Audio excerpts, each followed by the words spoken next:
when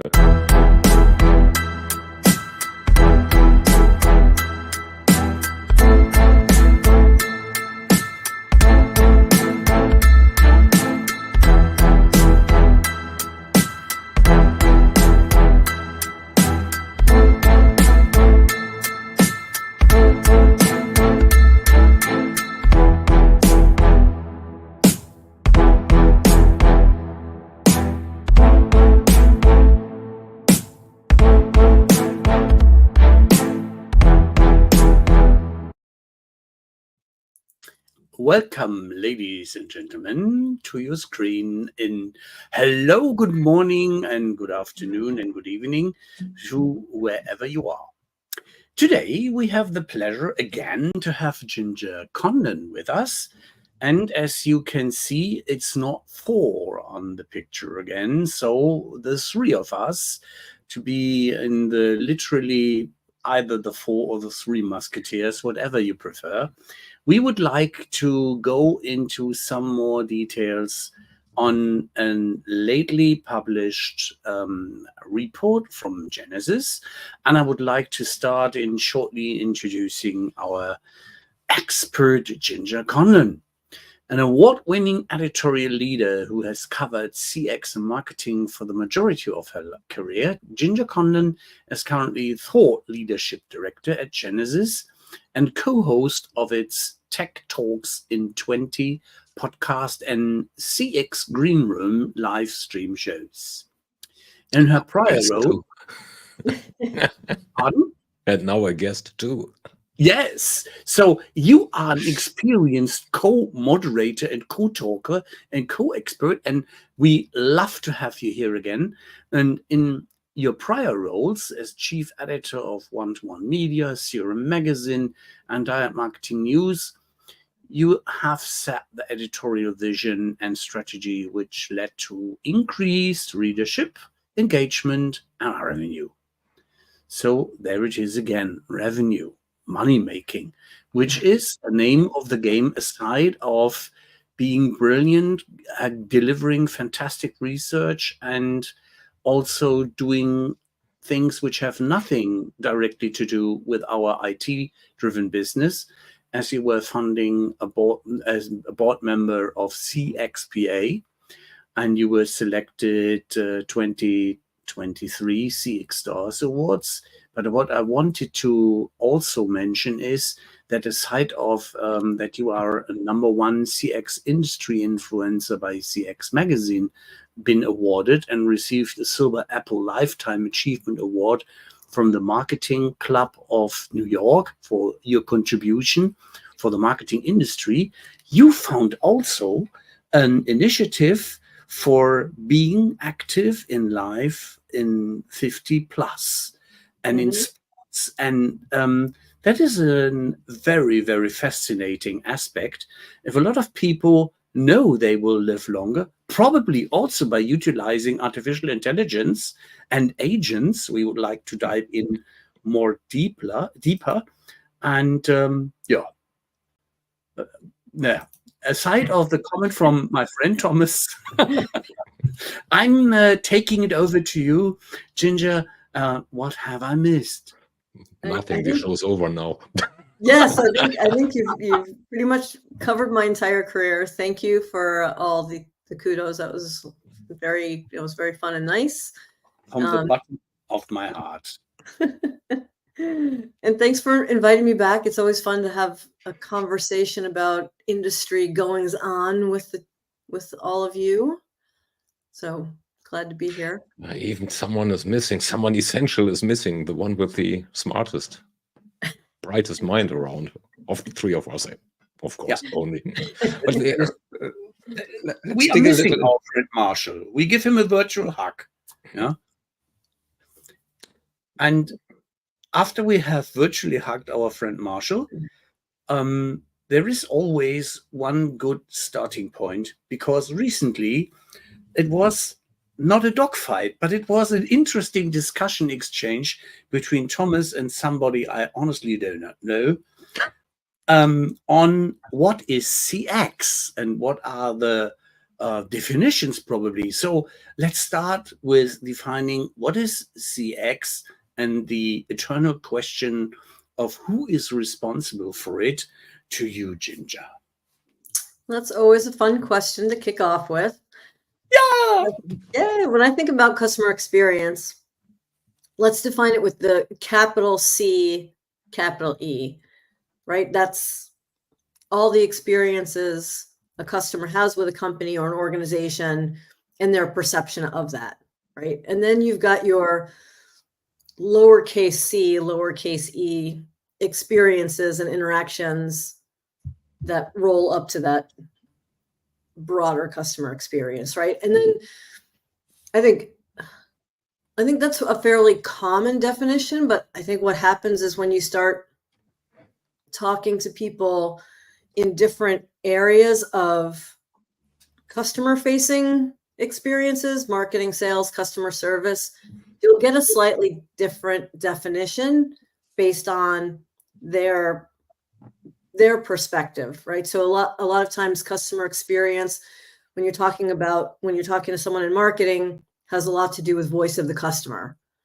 When you're talking to someone about customer, in customer service, they're going to talk a lot about the service interactions and then experiences that go on from there, et cetera, et cetera. So it's always fun. Who's responsible for it? To some degree, everyone needs to take ownership of their actions and how those ultimately either directly or indirectly impact the customer. But there should be someone who actually owns it, who's the herder of cats, whatever the person's title is. Yeah, and who owns it? Is there something like a CX department somewhere? I mean, it depends on the company. In some places they do. In some places it's, there's a chief customer officer that makes sure that different teams are considering the customer and has the customer like in a chair, in the strategy discussions. How do we want to proceed with this or that? So it depends question of where it should or could sit. I mean, there's places where marketing and customer service are one team. There's places where sales and customer service are one team. And in those cases, it might be that the person who oversees the customer experience sits on top of those two organizations, but works collaboratively with people in other areas. So it's really, as many options as there are organizations, right? These days, was it day before yesterday or something, or end of last week, there was he says he's a practitioner, I believe it. He posted something like a graveyard with a stone and titled with "Rest in Peace, CX." CX is dead. What he actually meant is the CX department is dead. But how do you see the trajectory of CX within businesses in that context? I think it'll keep evolving. Organizations have to decide where it best fits for them. So maybe that person came from a place where they think of customer experience as the voice of the customer team that's learning about what the customer wants and sharing it with the rest of the organization to take action. Right. And maybe those teams are getting rolled into the marketing team or rolled into the customer service team as those lines start blurring. So, there are some places where you don't have a CX team because it's woven so much into the organization. So, it's really what fits. CX isn't going anywhere. If you don't take care of your customers, you're not going to have them, okay. So one of my very favorite quotes is from Sam Walton, who founded Walmart. He said that a customer can fire everyone from the CEO on down just by spending their money somewhere else. So if you're not delivering for your customer, whatever that might mean for you and their expectations, there's so many other options, especially today. Sam was and is right, but unfortunately, it looks like not a lot of people are aware of their power and the might they still have. Yeah. So having a bad experience, we had on another topic, the discussion, is not always the initial approach. If you are not mad as hell, to never shop there again, but they get a second chance, or out of convenience, you do not really change. Yeah. Well, and I think as a customer, it depends as well, right? If you love a brand and they mess up, you're going to give them some grace, right? Unless it's just off the charts. If you use the company one time and it wasn't a great experience, maybe you'll just go somewhere else, and everything in between, right? So depends on how dependent you are on them, right? So I live in an area where there's exactly one right. Everything has exceptions. Utility, right? I would have fired them for ages, counting the outages that I see here. Yeah. Well, and I think what's unfortunate in situations like that is there are providers who perhaps don't realize that if they give a better customer experience, it's just better off financially for them, because there's less reason for people to call and complain when you're meeting your promises in the first place, right? So, create the virtuous cycle of, you don't have to deliver a delightful experience. Just do the basics right, and save yourself a lot of heartache, and maybe lower your cost to serve in the process. Sorry, Thomas. No, go on. Where would you think that, as Thomas was already joking, in all the agents specifics, we found out that we missed the CEO agent, which is replacing the CEO of a company, and might make some very interesting extra benefit in one or the other decision. But what is, when we came to delivery and expectation management, how might AI support these existing expectations, and how might they, from the customer's perspective, might change? So when it comes to customer experience, or when it comes to experiences and interactions with the brands that you do business with, the organizations that support you in various ways, customers expect a lot, right? They want simplicity. Depending on the type of organization and interactions, that they're going to want personality. They're going to want personalization. They're going to want channel options, those kinds of things. How does AI change the game? Oh, and they want transparency, right? They want to know what's going on, right? So how does AI change the game? I think they want more transparency when it comes to how organizations are using AI, how organizations are using their data to inform AI, et cetera. They want,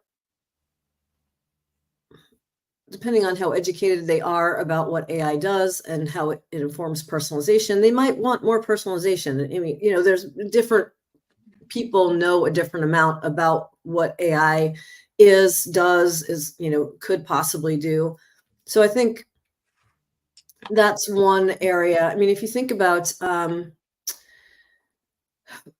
so one of the things we're going to talk about today is our recent study, Customer Experience in the Age of AI, where we talked to 1,000 customer experience leaders around the globe So I'll talk about some data from that. But we also, a couple months ago, launched a report, Generational Dynamics in the Experience Economy. We talked to 13,000 people about being customers and about being employees, also around the globe. Yeah. 84% said that they have a right to know when they're interacting with a bot. So they want it clear that they're having an interaction with AI. They don't want you to try and pretend that it's a person. Just tell me. Now, in the CX and Age of AI report, we found that 52% of CX leaders think that their customers are actually worried about whether they're interacting with a bot or a human. And 63% say they make that clear. So it's a pretty big gap between those numbers and the 84%. Yeah. It kind of makes you wonder why. So any thoughts? Yeah, people actually don't care. They care about the outcome. That is my thought. So if I want something, if I have an issue, I better want to get it solved fast. And then whether it is an avatar of Ginger or Ginger who does it, doesn't really matter, as long as it's solved sufficiently and satisfactorily. And aside of getting the problem solved fast, efficient, and effective, it is that I have, as in being quite old, I love still the human interaction, but I'm not, if I'm informed, I'm not getting grumpy if the first interaction approaches start with a bot or something which is helping the human being to select, now you come into the loop, you are needed, because with the other stuff, we're not getting to the target, or we cannot achieve the goal in helping that gentleman. Again, or why does it matter? Take the old days, as you insist of being an oldster. There was this time where we had telephones, and you couldn't see whether this was a person or not. Apart from the technology being, well, even more crappy than it's often used right now. Imagine a situation where a bot shows more empathy than the doctor and talks to you in human terms. You wouldn't really know, and you don't care, actually, if you get your result. Yeah. And you don't see it as well. So what is important is that the entity you talk to is empowered. So it has the right to do what the entity is going to do in the company's behalf, for you, to you, whether this is Thomas, Ginger, or a bot. Yeah. I feel like some people just don't want to feel like they're being duped or misled. And I think some people, if they're going to be dealing with a bot and it's not the situation, the kind of situation of example that you just gave, Thomas, then just let's just get down to business. I'm a bot. What's your question? Let me give you an answer and move on, versus, hey, how you doing today? I don't want to have a conversation with a bot. I just want them to take care of the thing. It's the same with the call center. If I call XYZ and talk to whoever, same thing. Yeah. But for me, if I'm talking to a human, I like that moment of actual human interaction. Hey, thanks for calling. Oh, have a great day. Yeah, you have a great day too. Whatever. Just a moment of a smile between two people, even in a challenging situation, even if it ends with that. True, agree. So, but yeah, well, fully agree. But now I'm with my favorite duck metaphor. Ralph is already chuckling. If it looks like a duck, sounds like a duck, and quacks like a duck, it is a duck. Very likely it is one. So, and you, given that the technology is good enough, which it often meanwhile is, you wouldn't even realize that. If you don't realize and your issue is solved in a human way, in an empathetic way, then why would you care? And I have to commit that I am in the learning mode, and I get Educating convinced. here.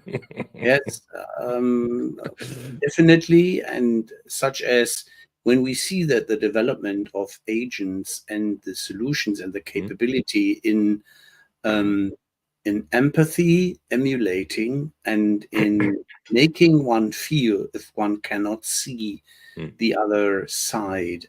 That Thomas' example is getting to the point that, for instance, a nervous patient going to the dentist and is calmed down by the interacting artificial intelligence, which is communicating like one of the assistants of the dentist, which is preparing you and is answering every one of your questions, and then is saying, "And now I connect you to my colleague, and they will they will see you at the reception desk when you enter our premises." And that is a needless, smooth interaction where I'm not complaining. Yeah? I became calm. I'm going forward to an event which is not one of my really thrills. Visiting doctors, especially dentists, I am getting nervous even by thinking on. Yeah, so that is something where I would say that is a very interesting experience approach, which might come through, as I believe that a lot of support in the interaction centers and in sales situations can be done with supportive intelligence, supportive help, and supportive knowledge. And that was one of the findings I took with me from the other talks, such as how you implemented supportive AI for the agents to deliver and educate even at the instant of a fingertip that they can deliver, not by looking into 20 books, but path, bing, here's your answer, problem solved. Yeah, that is the magic I love. Yeah. Which actually brings us to the topic for what purposes do businesses actually implement AI-driven technology or AI-supported technology? Do they want to improve CX as an objective? Do they want to improve efficiency? Means do the same with less or more with less even? Did your report show some insight there, your research? So, I mean, the answer is like yes and yes. Well, so it's interesting, a combination of the research that we did and just a lot of conversations we've had with people before, during, and after the research. Yes, give us AI to help with efficiency. We also want to make a better experience for our agents and for our customers. In some cases, companies definitely want to reduce headcount, period. I mean, there's only some companies that will actually say that out loud. But for the most part, what we're hearing is we want to empower our agents and make them more, professional problem solvers. We want to open up growth opportunities, career growth opportunities, and development opportunities for not just the agents, but the folks behind the scenes, and that I forget the percent. I can look it up. I have lots of documents lying around me right now. There is a percent of CX leaders who believe that I think it was 60%, that believe that they are going to need to hire new management level CX employees to help, deal with and manage all of the technologies, the new technologies, especially, and including AI, and how that's going to change the way things happen. And we've talked to a lot of folks who, want to increase efficiencies, but then also where can they move their employees? Like in some cases, they are finding other jobs. Like if you are a customer facing employee and you know very well as a result of that, what employees are what customers are looking for, their preferences, their frustrations.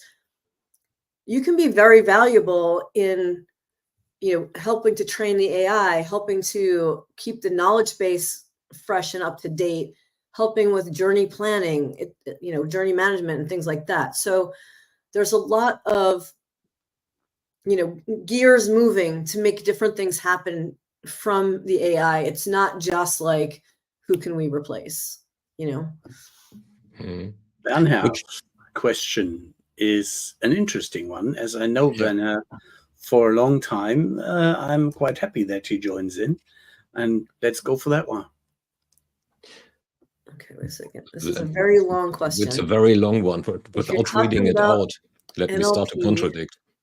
through a bot, the process of solving the issue is still not AI, but predefined within parameters. When AI is starting to redefine it with new data and reasoning out loud, yeah. I think this is happening for organizations that are using, more of the AI powered voice, like voice bots and some chat bots, but I feel like this is the more dynamic AI powered conversational AI interactions is still super early days. Like, there are companies using it, but in the broader market, you're seeing a lot of, more kind of standard natural language processing and things like that, bots. And so I'll talk a little bit more about it later if we get to this, but here I'm just digging to a chart that we have that talks about the technologies, right? And so we asked, what technology are you using in the customer experience? And we gave a list, obviously. And, then of those, which are AI powered? And then of the full list, what do you think is the most valuable?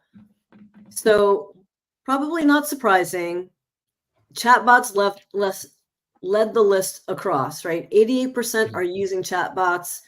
92% say they're using an AI-powered version, and 50% think that it's the most valuable form of customer experience-related AI.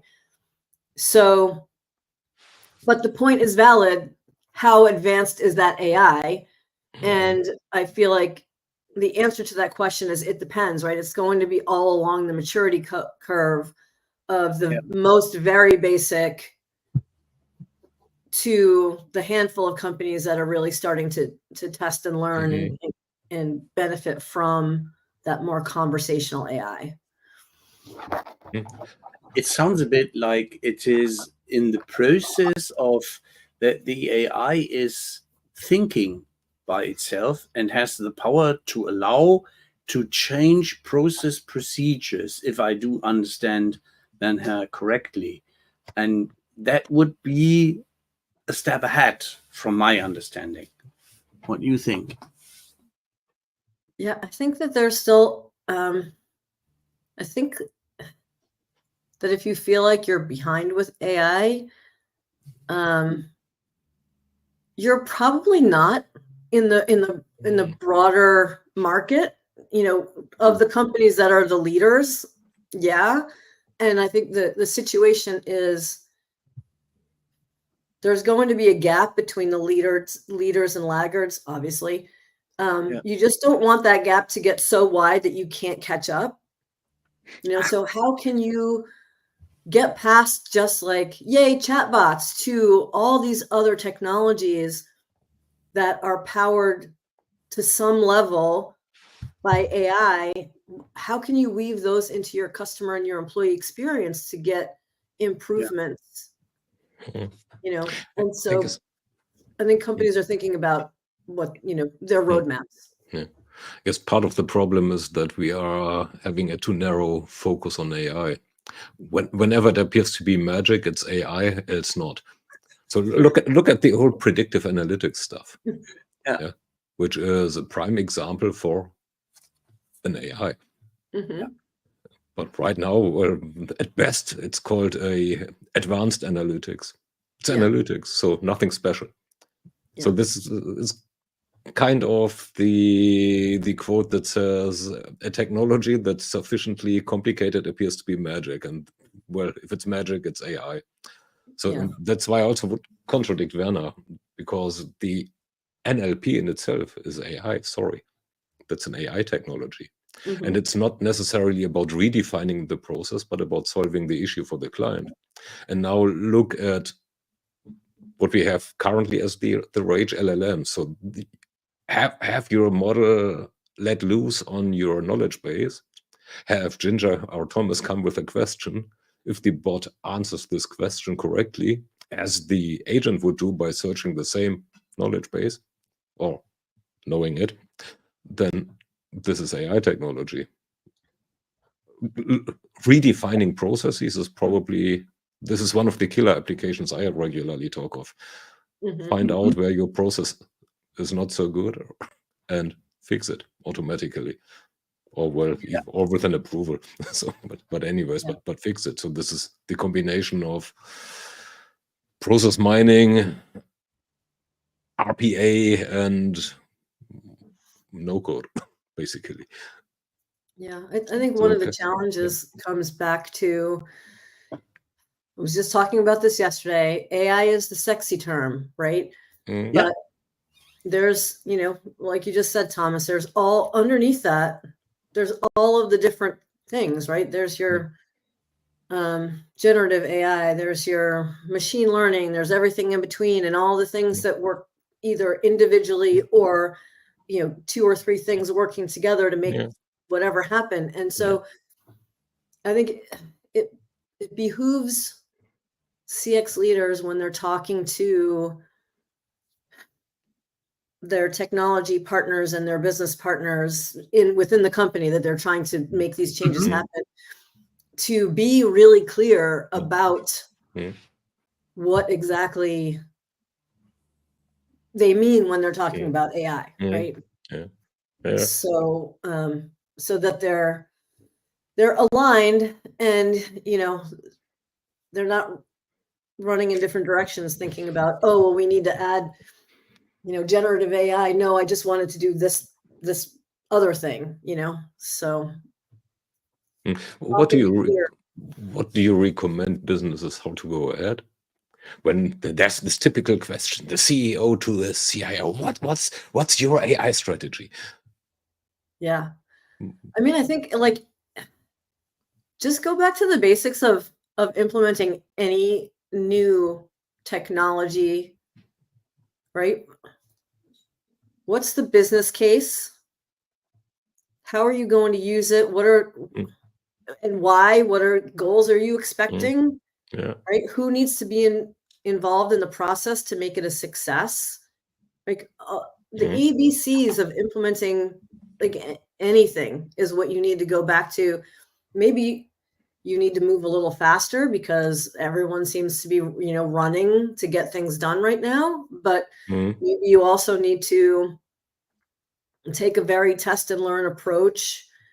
um you know you always want to get it right, and there's going to be learnings in the process, and not everything is going to work mm, exactly the way that you want it to.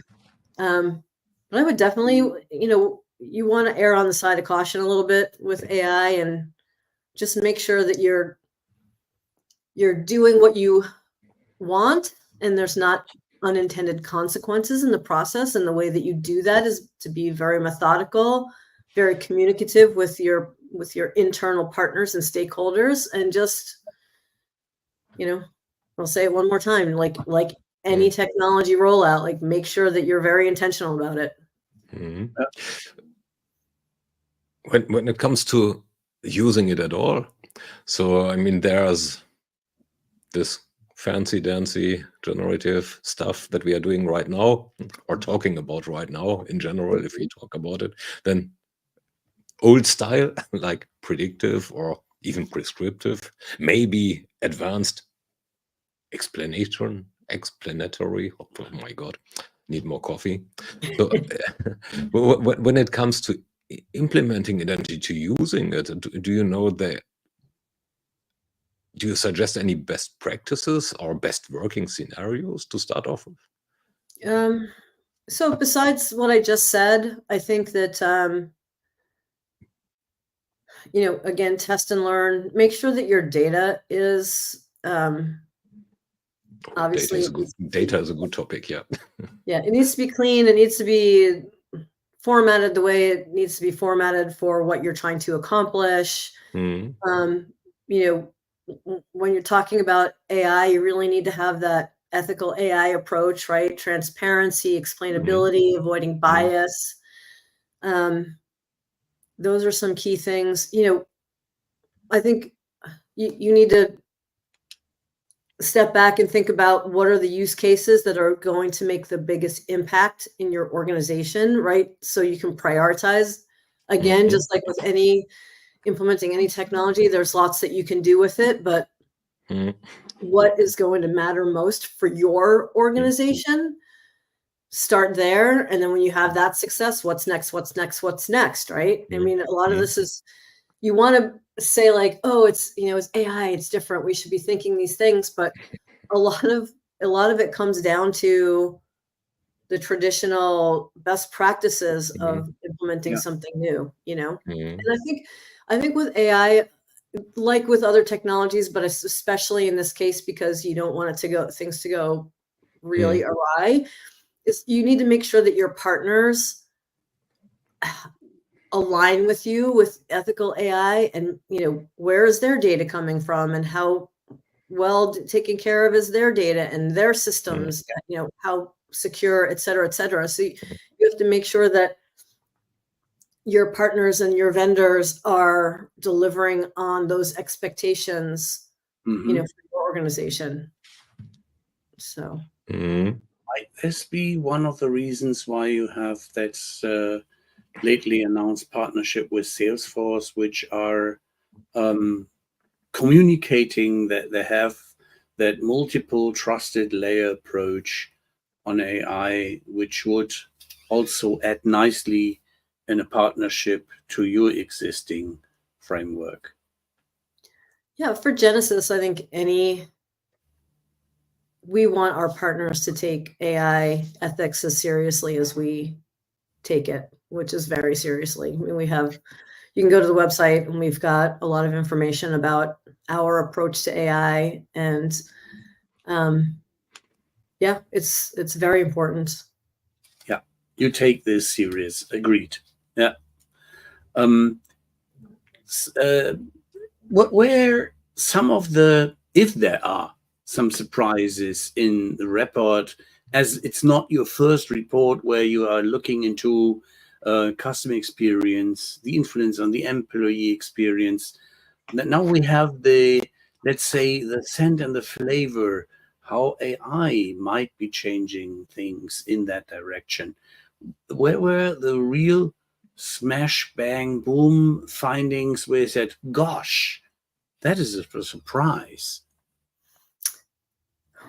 Let's see. So one thing we found is there is a lot of optimism around AI, at least so the folks that we spoke with for our survey, or the first folks we surveyed, customer experience, define themselves as customer experience leaders, marketing, sales leaders, contact center leaders, and contact center technology leaders, right? So that's the group.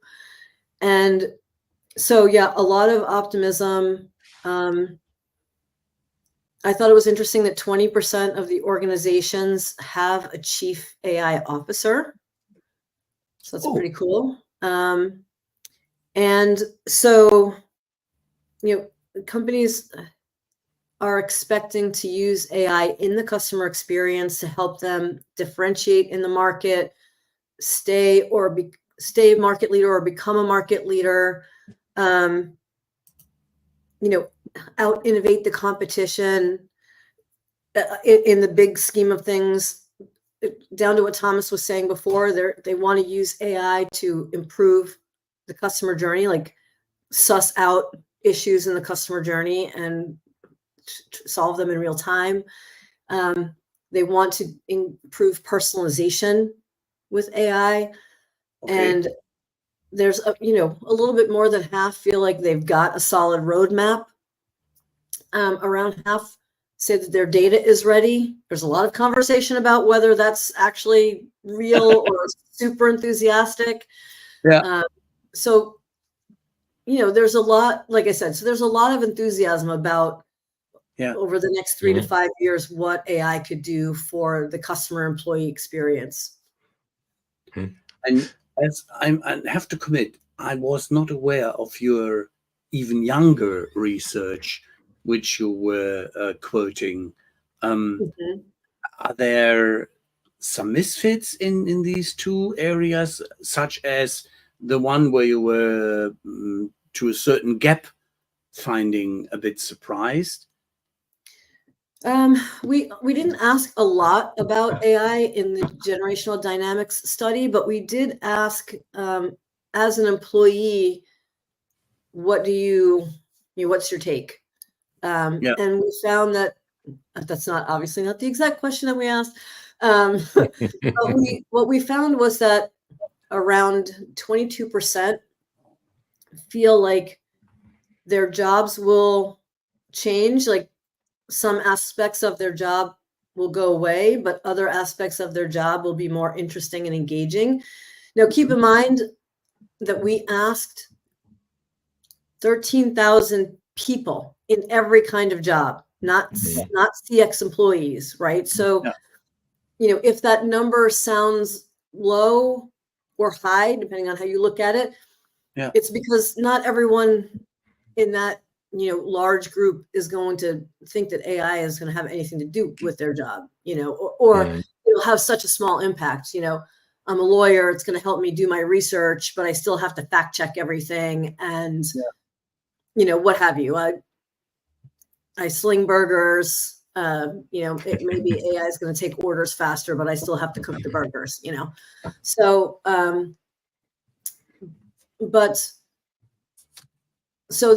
I think there's more enthusiasm on the CX leader side.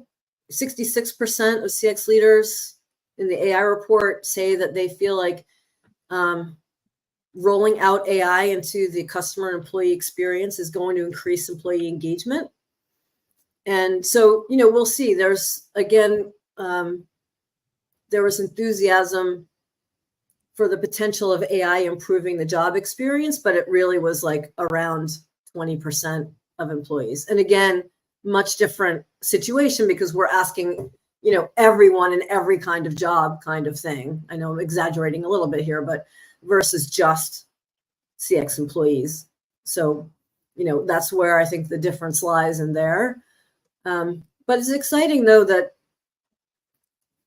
many CX leaders believe that they're really using AI for good when it comes to the employee experience. It's not about slashing and cutting jobs. It's about how can we take our people who are often the face of the customer and make their lives better so that they can make customers' interactions better. You used an interesting term, the CAIO, and you did not use another term in your audience, the CIO. So a couple of questions regarding to that. I take that back then. So we did have some C-level folks in the mix there. Well, the C level with the I before the O. So, so the question we asked was, do you have somebody overseeing AI in your organization? And we asked, is it a C-level person? So that's 46% have a C-level person overseeing AI. And we have the individual number, but we just grouped it for the report itself. We grouped it, and then we just showed the 20% that has the customer of the chief AI officer. But I can come back to you. Well, the CAIO is the next one. Yeah, that's the one that there's 20%. So, but there are CIO and CTO, there was a percentage Okay. within that, within that overall percent. Did of you the also 46. ask, or did you also ask why they felt obliged to create this CAIO role, which appears to be to me like the chief data officer that vanished or is about to be vanishing again? Then there is the chief customer officer that probably gets replaced by the chief sales officer again, or the chief revenue officer, which may or may not vanish as well. So do you know why they felt obliged to create yet another C role apart from increasing the salary levels?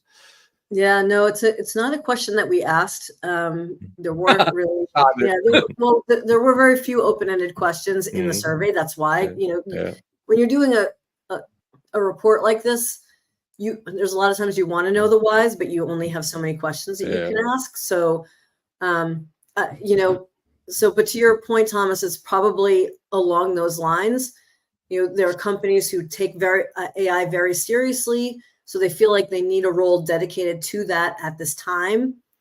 Will it get bigger, or will it eventually get soaked back up into the CIO or CTO role?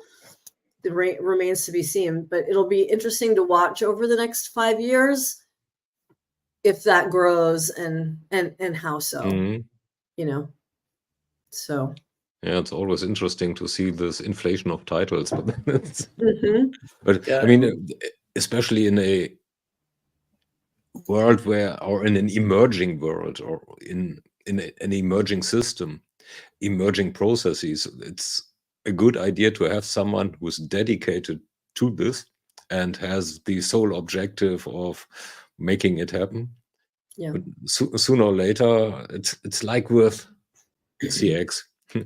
There was also a chief experience officer, which I mentioned failed to mention. My God, I need coffee. Which is dying as well. So,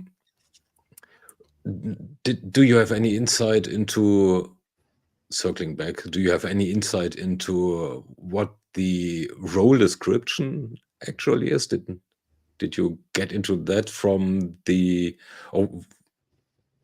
Okay, so if you didn't get it from your report, does the rest of your business life give you some insight there? I mean, just to what I said, I think there's companies that feel like it's a need, and it's probably a similar type of role to the customer experience officer. And what I mean by that isn't the activities, but it necessarily goes across teams to make sure that AI is being used properly and cohesively across the organization, right? So that they're doing ethical AI. There's not like rogue AI implementations happening. It's all, there's one central person who's making sure that it's cohesive and collaborative across the organization and well thought out, versus like, let's just do AI. Why not? It should be useful. Yeah. I mean, especially at a time like now where everyone's so excited about the potential, and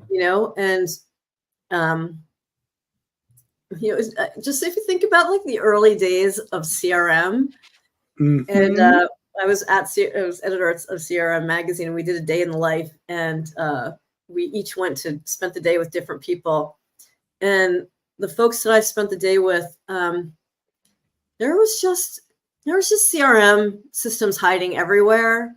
And not only were there like, each team had its own CRM, but then you had individual salespeople who were using, their own personal CRM, and sometimes wouldn't use the company CRM, or would use both, so that if they changed jobs, they could take theirs with them and have all their, so like, you want your chief AI officer to avoid the, pockets of AI happening without anyone knowing what's going on, right? You need the person making sure that it's all good. Somebody is looking for the cats and the flea circus to keep it in a proper framework or in shape. And that was what made me wondering that aside of a data privacy person, a GDPR caretaking person could not also pick up the role of the CAIO, as there are a lot of framework laws and regulations to be expected. And this takes me to something which is more about the question of surviving the next wave of C words. It is such as, how does, or from your perspective and from the report, AI contribute to increase customer loyalty and probably customer lifetime value? Mm-hmm. So in our other research, we found that in our State of Customer Experience report, we found that about 80% of consumers will buy more often when their preferred vendors consistently personalize their experience. So if you're using AI to personalize customers' interactions, and I don't just mean while I'm talking to an agent or while I'm interacting with a chatbot, I mean also the journey. Like, I've come to your website, I've signed in, you see me doing something, you know what I'm trying to figure out, you pop up the chat to help me find the thing that I need. Like, if you are using the information you have about me to create a better, more personalized experience because it's more relevant to me, it doesn't necessarily mean that you're using my name at the moment, right? What does personalization mean to your company and to your customers?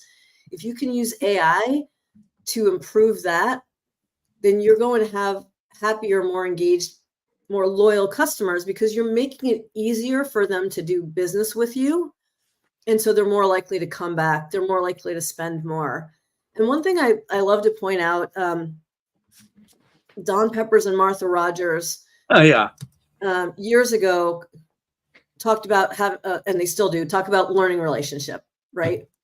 The more you know about me as a customer, and then you use that, the more I'm going to share with you. And you create this virtuous cycle of, we know each other, and I'm going to do more with you because you make it so easy for me to do business with you. I would hate to have to go somewhere else and start from scratch, right?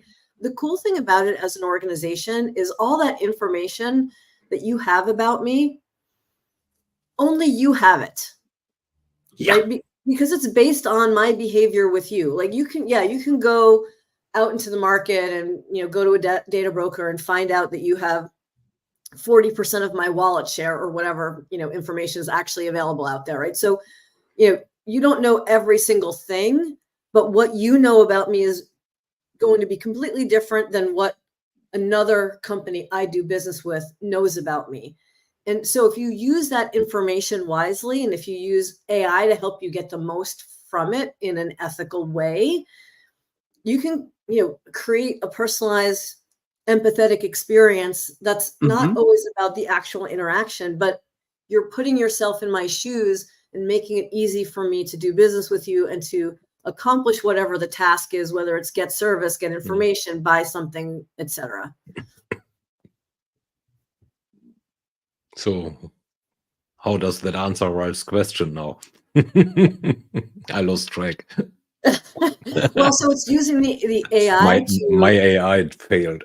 Yeah, to better understand, act in real time, by processing the data in the way that it does to then react and respond, predict, etc. All those things that you can do with AI is, the supportive aspect with the human in the loop was one of my takeaways, and that knowing your stuff on the CX end and on the CE end, and the employee experience, the EX part as well, that you can mix it in a new variety. It's a new flower bouquet of technology and processes one can apply to come to a new achievement.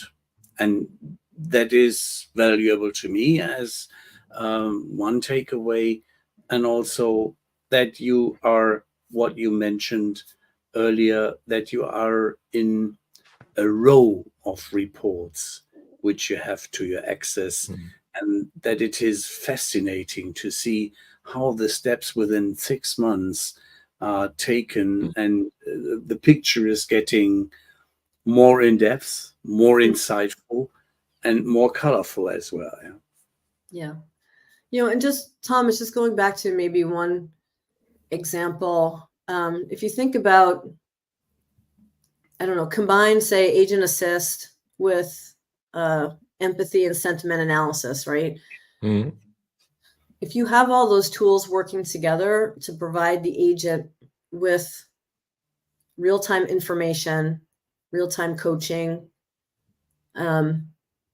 understanding based on what the customer has done to reach them, what their intent and possibly even their sentiment is, you can deliver a much more empathetic, personalized experience, right? And the additional information that you can get at the speed that you can get it with the AI versus the not AI is where we're going to see the impact grow. So, yeah. Hopefully that helps answer the question. No, it helps. So, what we are talking about employees right now as well, so, which we didn't do too much. So, just briefly, because we are approaching the top of the hour already. So, this is amazing.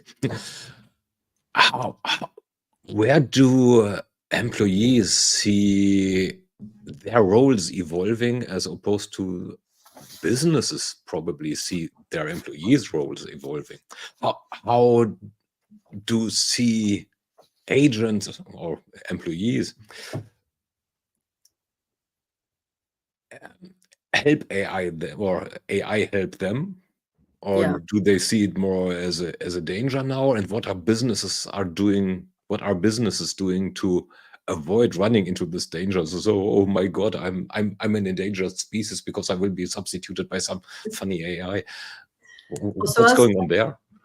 As I said earlier, in the generational dynamics, we asked that broadly, and so there's most of the responses that we got were around, I expect my job to change versus go away. And I do have some enthusiasm, about a fifth, right?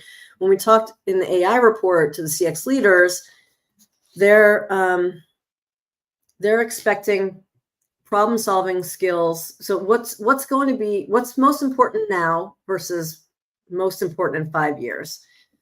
Problem-solving skills, no surprise, most important now, most important in 5 years. So it's a small, increase. Yeah. The biggest jump, no surprise, the ability to work alongside advanced AI. So right now that's about half, going up to 88%. So a 69 percentage point change. So really notable. Ability to keep pace with change and agility in your job. 60, just short of 60% say that's important now. 90% say it'll be important in 5 years. So 55% change. So, so there's again, like a lot of enthusiasm and expectation for being able to work with technology, being flexible. Oh, and also industry experience and product knowledge. That's 74% say that's most important now, and 90% say it'll be most important in 5 years. So, when you look at some of the other data that we got in the AI report, CX leaders are expecting more AI-based proactive outreach and agents to be those problem solvers that really spend time with customers with those most challenging issues. And they want to do it. We found in the report that they are trying to use AI to improve training quality and speed, help with schedule flexibility, et cetera, et cetera. So really smooth processes, make the agent job better so that they can be successful as these problem solvers. Okay, so that's a just under the wire. That's a wow. So It's the top of the hour. That leads us to our usual one, or my favorite one actually, famous last words.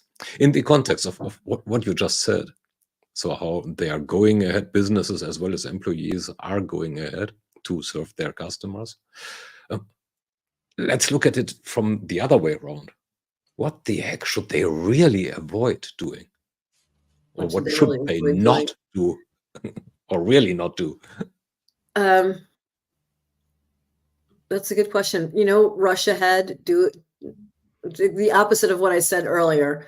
You know, don't just rush ahead and do something because everyone's doing it. Make sure it's right for you. Don't just do it in a silo. Make sure that it's cross-team collaboration, so there's no unintended consequences. Make sure that you're very ethical with your AI. Yeah. Only 41% say they have like a written plan in place for ethical AI. I think that should be, you know, like 100%. So. Okay. Well, that list probably could go on and on. We'll cut it at the most important parts. Which is so we open the door for a next meeting. Yeah. Right. Thanks a lot, Ginger. Yeah, thanks so much for having me. This was so much fun. Yeah, to the audience, this was your CRM Convo for today. And this hour, well, I already said it just rushed away. So the rush, it happened again. So to Ginger, great having you again. It's always enlightening. To the guests, thanks for having you. And tune in next week when we dive into Magic CPQ, some other AI application or not, with our guests Thorsten Bistrup and Robin Wieczorek. That'll be another fun one on a different trajectory, actually. Okay, see you soon and see you next time. Bye. Take care.